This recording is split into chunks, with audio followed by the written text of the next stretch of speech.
Hello friends, നമ്മൾ ഇന്ന് മെറീന ബീച്ചിലേക്കാണ് പോകുന്നത്. ഞങ്ങളും പിന്നെ എൻ്റെ അച്ഛൻ്റെ കൂട്ടുകാരൻ്റെ ഫാമിലിയും കൂടി ഉണ്ട്. അവിടെ നിന്ന് ട്രെയിനിൽ വേണം നമുക്ക് മെറീന ബീച്ചിലേക്ക് എത്താൻ വേണ്ടി. അവിടുന്ന് ഓട്ടോയ്ക്കാണ് നമ്മൾ പോയത്. മെറീന ബീച്ച് എന്ന് പറഞ്ഞപ്പോൾ അവർ കൊണ്ടുവിട്ടത് ഒരു മ്യൂസിയത്തിൻ്റെ മുമ്പിലായിരുന്നു.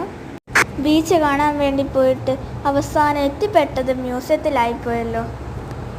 പിന്നെ നമ്മൾ അവിടെയൊക്കെ ചുറ്റും നടന്നു കണ്ടു. നല്ല ഭംഗിയുണ്ടായിരുന്നു. അവിടെയുള്ളത് ഫുൾ മാർബിൾ കൊണ്ടുള്ള വർക്കായിരുന്നു. അടിപൊളിയായിരുന്നു അത് കാണാൻ. നമ്മൾ അവിടുന്ന് കുറേ ഫോട്ടോസും വീഡിയോസും ഒക്കെ എടുത്തു. നല്ല ഭംഗിയുള്ള ചെടികളും പുല്ലുകളും മരങ്ങളും ഒക്കെ ഉണ്ടായിരുന്നു അവിടെ.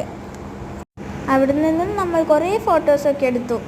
ഞാനും തീർച്ചയായും ഒക്കെ ഓരോരോ തമാശയും പറഞ്ഞ് നടന്നു. ആ മാർബിൾ കൊണ്ടുണ്ടാക്കിയ തൂണൊക്കെ കാണാൻ നല്ല ഭംഗിയാണ്. ഇരുട്ട